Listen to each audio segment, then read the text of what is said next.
হয় নিতুমণি আপোনাৰ জৰিয়তে মই অসমবাসীক আজি ৰঙালী বিহু শুভেচ্ছা জ্ঞাপন কৰিছোঁ। হয়, আজি অসমৰ ইমূৰৰ পৰা সিমূৰ সকলোতে আজি ৰঙালী বিহু উদযাপনৰ ব্যাপক উৎসাহ দেখিবলৈ পোৱা গৈছে। বিভিন্ন জাতি জনগোষ্ঠীয়ে আজিৰ এই গৰু বিহুটোক বিভিন্ন ধৰণে তেওঁলোকে পালন কৰি আহিছে। আৰু এই মুহূৰ্তত মই উপস্থিত আছোঁ চিৰাং জিলাৰ নেলিবাৰী গাঁৱত।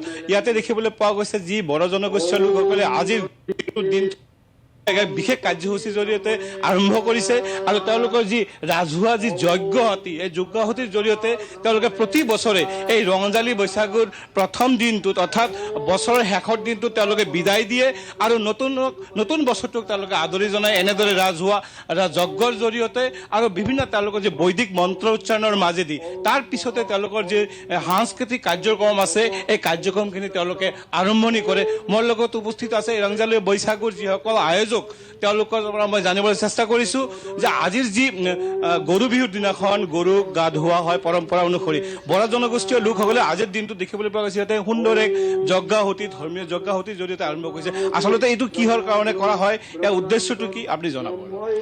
সম্ভ্ৰমতে আপোনালোকে প্ৰতিদিন নিউজ বাৰ্তালৈ নতুন বছৰৰ শুভেচ্ছা আমি যাচিছোঁ যে এই আগৰ বছৰৰ পৰা আমি যিটো বিহু পালন কৰি আহিছোঁ যে এইবাৰ মানে 25 ৰঙালী বৈশাগু অৰ্থাৎ ৰূপালী জয়ন্তী বুলি আমি সেইটো ক'ম বা ৰূপালী জয়ন্তী যে নামকৰণেৰে আমি দুদিন কাৰ্যসূচী লৈ আমি বিহুটো আমি উৎসৱ কৰিবলৈ গৈ আছোঁ।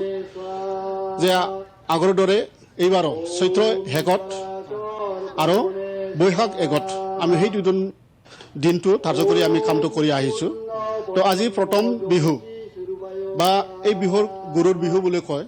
তো সেই কাৰ্যসূচী লৈ যে আমি এতিয়া প্ৰথম কাৰ্যসূচী যজ্ঞ আছে যে যজ্ঞটো আমি সেই বুলি কওঁ যে যাতে বিশ্বৰ শান্তি আমি চবেই একেলগে মিলি কিনি সুখ শান্তি থাকি আমি পৃথিৱীত বাস কৰি আমি শান্তি পৰিৱেশ ৰাখি আমি ঈশ্বৰে আমাক দিয়ে আমি সেইটোৰ কাৰণে আমি যজ্ঞ প্ৰথম লৈছোঁ। তাৰপিছত আমি যিটো আজি ৰূপালী জয়ন্তী পৰ্ব বা বিহু উৎসৱ কৰিবলৈ গৈ আছোঁ, ইয়াত বিপন্ন আমাৰ কাৰ্যসূচী আছে। এই 25 বছৰৰ এই গাঁও অঞ্চলে কি ধৰণে আছিলে, কি উন্নতি হৈ গ'ল, ডিটেইল বস্তুটো আমাৰ এতিয়াতে মানে আৰু ইয়াৰ চিৰাঙৰ পৰা আমাক বিহুৰ পৰিৱেশ দেখুৱালে আমাৰ সাংবাদিক জয়ন্ত দেৱনাথে।